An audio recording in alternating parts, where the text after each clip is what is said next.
रहीम। Dear student, अस्सलाम वालेकुम। उम्मीद है आप खैरियत से होंगे। बेटा जी, हम लोग आज पढ़ने जा रहे हैं chapter number 3, dynamics, Newton laws of motion.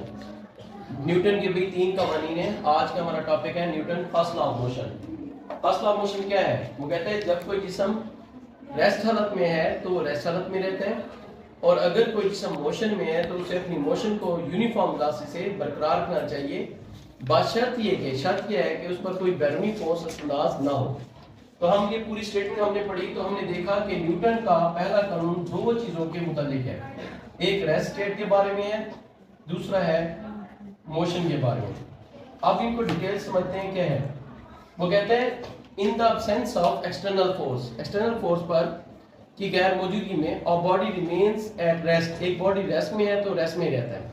देखिए कैसे, किस तरह से। फर्ज करें ये हमारे पास क्या है, एक मेज है, टेबल है, ठीक है जी।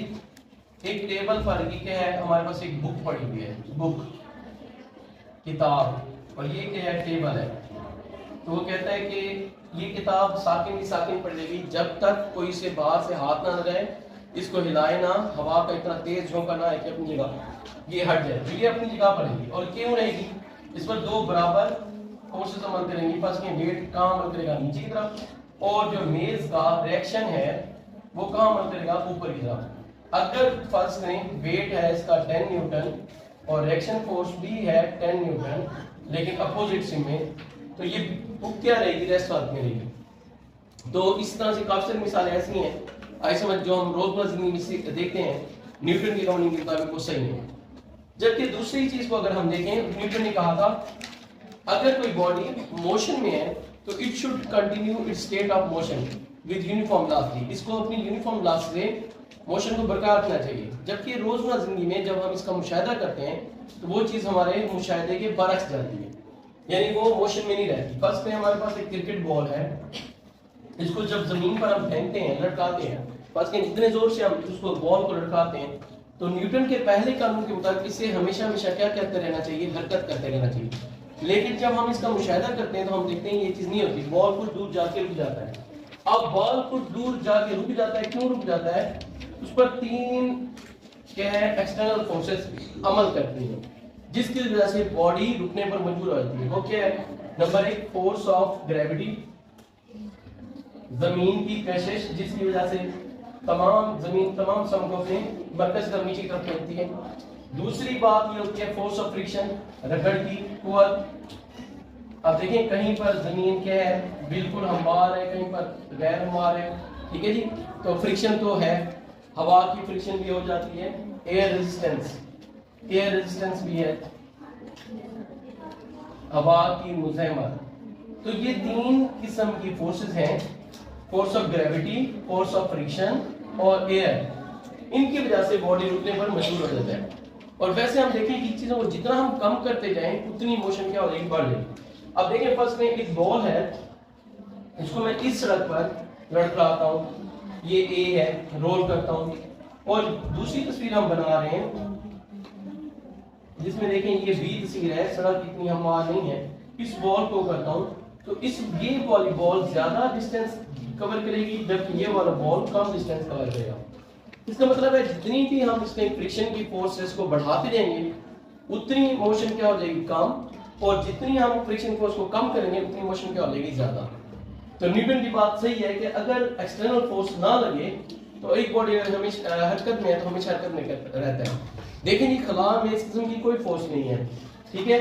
वहां पर अगर किसी को हम एक बार हरकत में ले आए तो वो अपने हरकत में बरकरार रखता है। हाँ, ये हो सकता है कि वो किसी और एक्सेस पर चला जाए, ये अलग बात है, लेकिन और वहां पर किसी जिस्म का वजन भी बहुत कम हो जाता है। अब न्यूटन के पहले कानून को हम लॉ ऑफ इनर्शिया भी कहते हैं, सेकंड नेम है लॉ ऑफ इनर्शिया। अब आपके एनुअल एग्जाम में ये अहम क्वेश्चन आ सकता है, शॉर्ट क्वेश्चन में, why Newton first law of motion is also called as law of inertia. कि न्यूटन के पहले कानून को हम इनर्शिया कानून भी कहते हैं, क्यों? तो इसका आंसर सुनने तवज्जो से।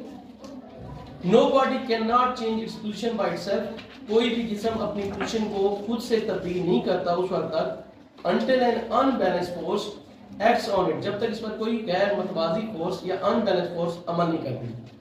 और यही चीज हमने कहा था न्यूटन के पहले कानून में। दिस, फिर हम क्या लिखेंगे, this statement is similar to Newton first law of motion, hence Newton first law of motion is also called as law of inertia.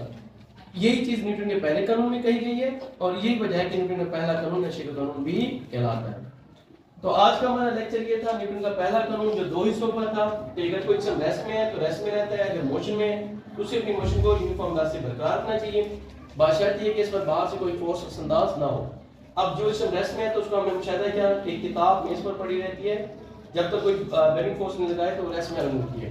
फिर हमने देखा एक बॉल है वो हरकत करते हुए रुक जाता है, क्यों रुक जाता है, आई समझ कि उस पर बाहर से फोर्स असरअंदाज होती है। अगर ये फोर्स जितनी हम कम करते जाएंगे हरकत बढ़ती जाएगी। अगर फर्ज करें हम पॉसिबल ये कर लें कि इन तीनों फोर्सेस को हम खत्म कर लें, हर किस्म की फ्रिक्शन को खत्म कर लें, जो कि पॉसिबल नहीं है, तो एक जिसम हमें एक दफा अगर हरकत में है तो हमेशा क्या रहेगा, हरकत में रहेगा।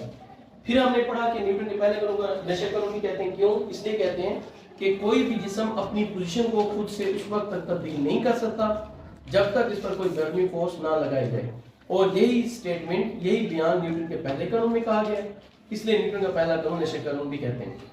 उम्मीद करते हैं आज का लेक्चर आपको बेटा जी अच्छी तरह से समझ आ गया होगा। अगर इसके बावजूद आपके ज़हन में कोई और सवाल है या कोई चीज़ समझ नहीं आई तो आप मुझे इनबॉक्स करें, तो इंशाल्लाह मैं कोशिश करूंगा तो इसका जवाब देने की और आपको एक्सप्लेनेशन करूँ। ओके, अल्लाह हाफिज़। अगर तुम लोग नए हो तो सब्सक्राइब करो, वो जो लाल वाला बटन है उस पर कुछ भी फेंक के मारो, ये माइक फेंक के मारो, ये कैमरा फेंक के मारो, मैंने उल्टा बोल दिया लेकिन मुझे फर्क नहीं पड़ता है, बस सब्सक्राइब करो, मुझे नहीं पता।